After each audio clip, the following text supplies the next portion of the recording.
తల్లిదండ్రులు కావాలని మీ కలను సాకారం చేసుకోండి. ఓఎస్ఎస్ ఫర్టిలిటీ వారి తక్కువ ధర సంతానోత్పత్తి చికిత్సతో అపాయింట్మెంట్స్ కొరకు కాల్ చేయండి 7825893604.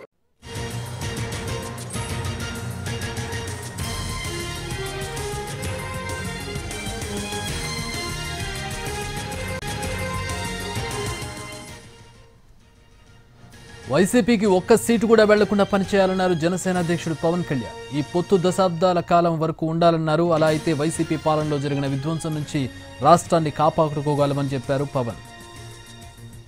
బీజేపీ అనేది మీకు ఇబ్బందికరమైన పరిస్థితుల్లో ఒకవేళ ఉంటే ఒక్కొక్క చోట ఒక ఈక్వేషన్ ఉంటుంది. ఆంధ్రప్రదేశ్లో మన ఎవరికి కూడా మతపరమైన మనకి గొడవలు లేవు. మనందరం చాలా సామరస్యపూర్వకంగా ఉంటాం మనందరం.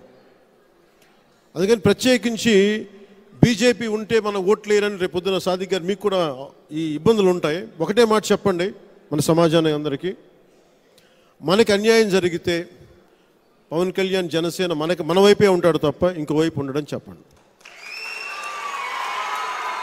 మనస్ఫూర్తిగా మీకు ఆ మాట ఇస్తున్నాను. దయచేసి పెద్ద మనసుతోటి మీరు అర్థం చేసుకొని, నేను రాష్ట్ర ప్రయోజనాలని మన ప్రయోజనాలనే దృష్టిలో పెట్టుకుంటాను తప్ప వేరే పెట్టుకోను. కేంద్రంలో మన సమాజాన్ని కూడా ముఖ్యంగా మీరు వివరించాల్సింది, కేంద్రంలో ఎవరొచ్చినా నేషనల్ పార్టీసే వస్తాయి, మేజర్ సత్తా ఉన్న పార్టీలు. మనకి ఇష్టం ఉన్నా లేకపోయినా ఎవరితో ఒకరితోనే కలవాలి. నేను ఉన్న పరిస్థితుల్లో, మన రాష్ట్ర విభజన పరిస్థితుల్లో నేను భారతీయ జనతా పార్టీ పక్షం వహించాను. ఎవరికి కూడా రాజ్యాంగ పరిధిలో వాళ్ళు ఎవరైనా సరే రాజ్యాంగ పరిధికి లోబడే పనిచేయాలి. అది భారతీయ జనతా పార్టీ కావచ్చు, ఏ పార్టీ అని కావచ్చు. సో మేము తీసుకుంది భారతీయ జనతా పార్టీ అలయన్స్ తీసుకున్నాం. కానీ ఏ రోజైనా సరే మన రాష్ట్రంలో ఉన్న ముస్లిం సమాజానికి నష్టం వచ్చినప్పుడు మొట్టమొదటిగా గళమెత్తేది నేనే. అందుకని ఆ భరోసా ఇస్తున్నాను. మీరు దయచేసి నమ్మి మనస్ఫూర్తిగా పెద్ద మనసుతో నిలబడాలి. సాదిక్ గారి నాయకత్వాన్ని బలపరచండి. అలాగే మీరు భవిష్యత్తులో రాష్ట్రానికి చాలా కీలకమైన నాయకులు ఎదగాలి మనస్ఫూర్తి కోరుకుంటున్నాను. అలా గరికపాటి వెంకట్ గారికి కూడా విదేశాల నుంచి వచ్చి రాష్ట్ర ప్రయోజనాల కోసం ఇక్కడ నిలబడుతున్నందుకు మనస్ఫూర్తిగా చాలా చాలా ధన్యవాదాలు. ముఖ్యంగా ప్రకాశం జిల్లాకు సంబంధించి మీకు అత్యధికంగా ఉద్దానం తర్వాత అక్కడ బాగా ఫ్లోరిన్ వాటర్ ఉన్న సమస్య అక్కడ ఎక్కువ ఉంది. ఎక్కువ వలసలు అక్కడి నుంచే ఉన్నాయి. గనులు తవ్వుకెళ్ళిపోతున్నారు తప్ప ప్రకాశం జిల్లా నియోజకవర్గానికి ఏ ఒక్క నాయకులు పనిచేయట్లేదు. నేను ఒంగోలులో కొంతకాలం ఉన్నవాడిని, కనిగిరిలో కొంతకాలం ఉన్నవాడిని. కనిగిరి నుంచి కూడా నేను ఎందుకు వెళ్ళిపోయామంటే, మేము చిన్నప్పుడు అక్కడ ఫ్లోరోసిస్ ఉంటుంది, కాళ్ళు చేతులు వంకరిపోతుందని చెప్పి మా నాన్న మమ్మల్ని తీసుకెళ్ళిపోయాడు అక్కడి నుంచి.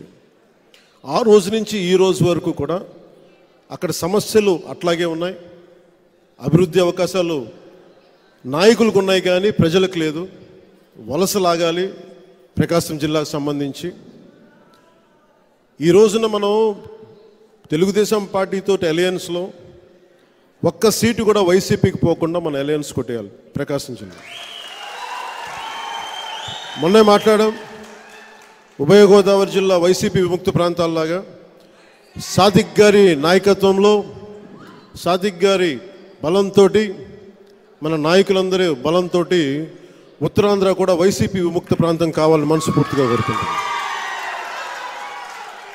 ప్రకాశం జిల్లా కూడా మీరు ఒకసారి ఆలోచించండి. ప్రకాశం జిల్లాలో కూడా వలసలు ఎందుకు ఉన్నాయి, ఉపాధి అవకాశాలు ఎందుకు లేవు? 150 కోట్లు ఖర్చు పెట్టుకోగలిగే సత్తా ఉన్న శాసనసభ్యులు ఉన్నారు, కానీ ఒక 10,000, 20,000 కోసం వలసలు వెళ్ళిపోయే యువత ఉన్నారు. నాయకులు బాగుపడుతున్నారు, గనులు అమ్ముకొని బాగుపడుతున్నారు, కాంట్రాక్టులు చేసుకొని బాగుపడుతున్నారు.